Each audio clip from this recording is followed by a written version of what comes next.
Welcome back, ladies and gentlemen. My name is Mansur, reporting for All Israel News. What is happening in Lebanon and what is happening between Israel and Lebanon? In this video, I'm going to dive right in and I'm going to share with you a few of the videos from the Lebanese media, including the Israeli media, and help you understand what is going on, because let's just say a lot of interesting stuff are going to start unfolding regarding Israel and Lebanon. Now, some of you might be asking yourself, why is Israel preparing to invade Lebanon? And what are they requiring or demanding from the Lebanese government to do in exchange for Israel not to go right now, invade Lebanon and take land? And the key answer here is Hezbollah. You see, Hezbollah is a very strong, prominent, or used to be a very strong, prominent terrorist organization in Lebanon that was planning to do an October 7th scale, only bigger, against Israel. And luckily for Israel, unfortunately for them, they stayed on the fence when Sinwar and Hamas invaded from Gaza, and they did not go through with their original plan, which I say again was way, way worse than what we saw on October 7th.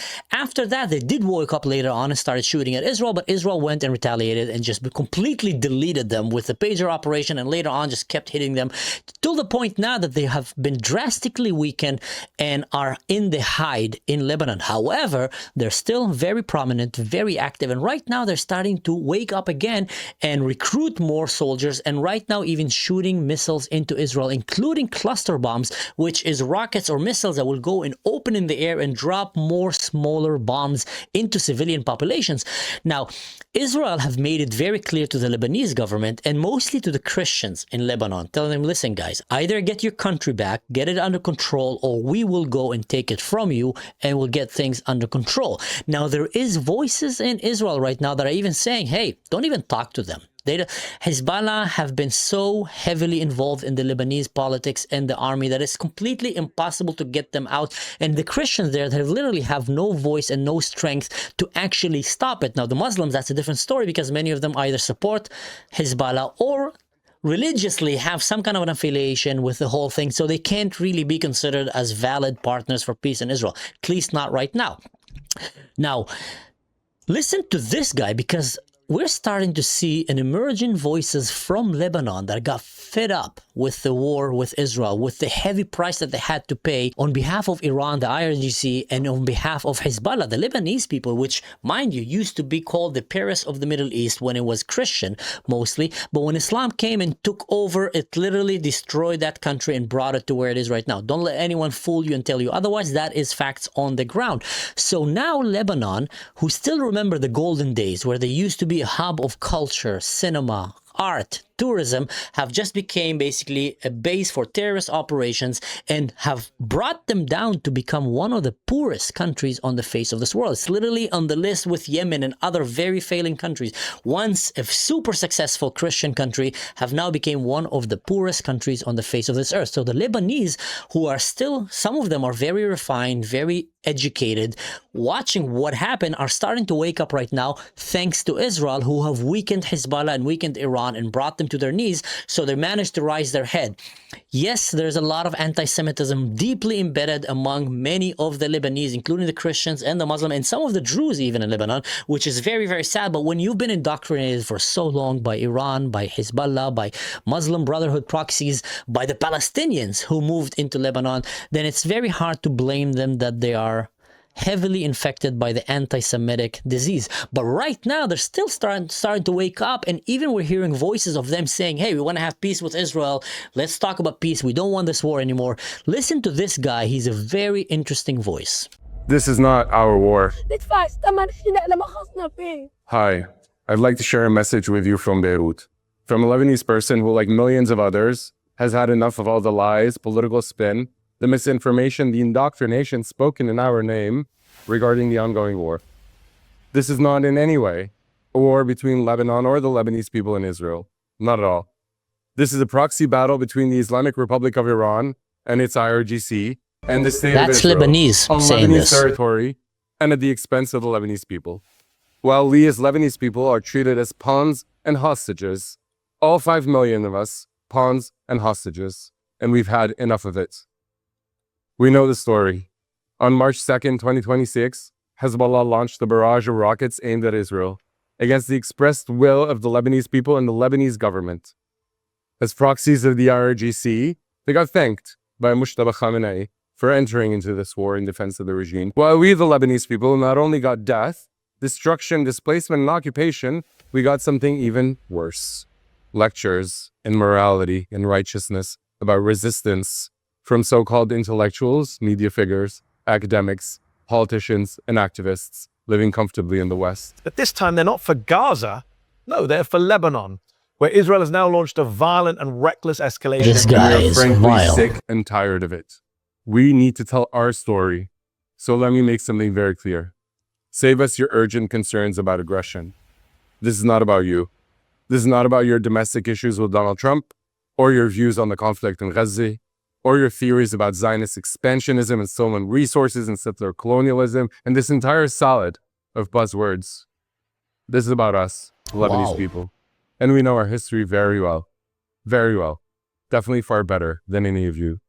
We know, for example, that between the Armistice Agreement of 1949 between Lebanon and Israel and the start of PLO rocket attacks from Lebanese territory in 1969, and a whole 20-year period, 20 years which included 2 Arab-Israeli wars, Israel violated Lebanese sovereignty 82 times. 82 times. And how many people died? 15 people died. 15. Mostly in dispute over wandering sheep in lawless land. It's all in Crazy. here. In a Hezbollah-produced book on Israeli aggression. For 20 years, we lived in peace and prosperity, a thriving jewel of this region. Now compare that to today. Compare that to the 20 years in which Hezbollah dominated the south of Lebanon, 2006 up till today. Israel violated Lebanese sovereignty over 62,000 times. 6,152 Lebanese people died. That is 410 times more dead people and 756 times more sovereignty violation than in a previous period. The math is clear and the numbers don't lie. And the conclusion is self-evident for those who want to see it. No militia means no war, no violations, no death, no destruction, and no occupation. Crazy that he We sees also know that. other things about our history. We know that after the year 2000, our land was no longer occupied, as confirmed by the United Nations and its Secretary General, not 1 inch of it. But after the war in support of Hamas and later in support of Iran, 20% of our country, almost in our entire south, will soon be occupied. We know that Lebanon and They're Israel about to signed lose a it. maritime border deal peacefully, so we can separately enjoy our natural resources. And no one tried to steal Lebanon's natural resources. We know that between 1948 and 2026, since 78 years, including 20 years of Israeli military occupation of South Lebanon, not 1 Jewish settlement was brought into our land. Not 1. We know that for a fact. So if you weren't so blinded by ideology, it wouldn't be rocket science to realize what the problem really is here. We are hostages. We are hostages to an endless war between ideological militias in Israel fought on Lebanese land at the expense of Lebanese people. This is the imperialism that is imposed upon us, and we and our government are done with it. الحظر الفوري لنشاطات حزب الله. Today, we need your support as a country and as a government. We really do. But we don't need any perverse ideology overriding our lived experience. Our collective aspiration to talking put an about the end to woke. 57 years of proxy wars fought on our land in the name of everything but Lebanon, Palestinian liberation, Arab nationalism, anti-imperialism, the Iranian Revolution, and or any of the other delusional nonsense imposed upon us. We are perfectly capable as 5 million Lebanese of self-determination, a term you love so much, of deciding our fate for ourselves. We are not children, and we do not need or want anyone's savior complex, or a reductive worldview of good versus evil, or humanitarian concerns, of which we actually heard nothing, not 1 word, when Hezbollah was for 2 decades murdering Lebanese people in the streets, occupying our cities, including the capital Beirut, invading neighboring countries like Syria, murdering prime ministers like Rafi al-Hariri, and parliamentarians and journalists and activists. Not 1 word was uttered when their ammonium nitrate blew up Welcome our to the ports. Middle East, guys. That's how fake So, is the woke world. Even though you never ask, here's what we need today. Support for an end to this war. We want Hezbollah demilitarized, disbanded, and banned. We want complete detachment from all the region's radicalism and ideological delusions. We want an end to Iranian interference and Israeli occupation. And most of all, we want peace. Eternal, everlasting peace. And we'd appreciate your support on that. We really would. But if you're unwilling to give it to us, especially all those cheering on the resistance, do not speak in our name. We've suffered enough, generations of us, for 57 years, and we no longer want to be used as pawns for your wars anymore. Just leave us alone. You want to support our oppressors? Say you support Hezbollah, but don't say Lebanon. Wow. Powerful. Now, meanwhile, in Israel, there's rising voices, which I completely understand, who are saying we have no one there to talk to. They're incapable of reclaiming back their country. We can't trust them. And the only way is a Litani river that is kind of separating northern Lebanon from southern Lebanon. And they're saying, Khalas talking, go conquer that area, kick them all out, make Israel greater and bigger again, and hold that place, because that's the only way to secure our northern part of the country, which right now we're experiencing. So if you look at it from Israel's perspective, the whole north of Israel right now is under constant bombardment of deadly munitions and missiles into civilian areas, and Israel is doing its best right now to make sure that none of their citizens get murdered in this murderous attempt. So I think the request from Israel to Lebanon, which was get a hold of your own cow poop, or we will go in and fix it for you, but if we go in, we're going to stay in and you're going to pay a heavy price, is making the Middle East shake. And I've said that many videos before in the past, and I'm going to say that again. In the Middle East, you need to speak the language of power and respect. And one of the only ways to actually make the enemy pay a price that he cares about is taking land from them. And when you start threatening by taking land, or actually go and take land from them, all of a sudden they all follow suit and they all start playing along with Western standards of living, which means stop terrorism, stop killing, stop oppressing, and start behaving like a human being. Now, in Lebanon, there is a lot of people like this guy here that are kind and beautiful and courageous people who are putting their voice out there, and they sure worth for you to go and follow and listen to them, because they will give you a better perspective from what Tucker Carlson, Nick Fontizzi, and that Hassin, whatever his name, guys, and a lot of these woke right or woke left in America that are trying to give you a very different perspective that is anti-West, anti-Christian, anti-Judeo-Christian values,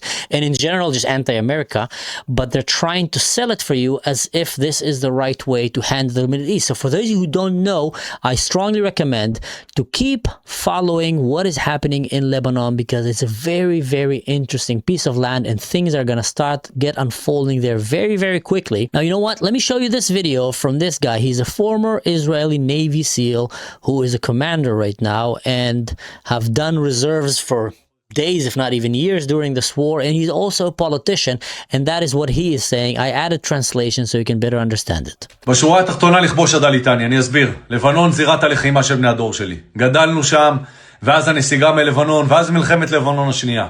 שנים עברו ואנחנו שם שוב פעם, כי יש מדינה לא מתפקדת בצד השני.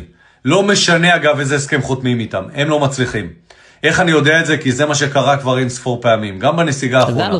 חיזבאללה לא פורק מהנשק שלו ויש לזה מחיר. לבנון חייבת לאבד שטח כמסר וכאסטרטגיה, ואנחנו חייבים עליונות צבאית ושליטה ברכסים.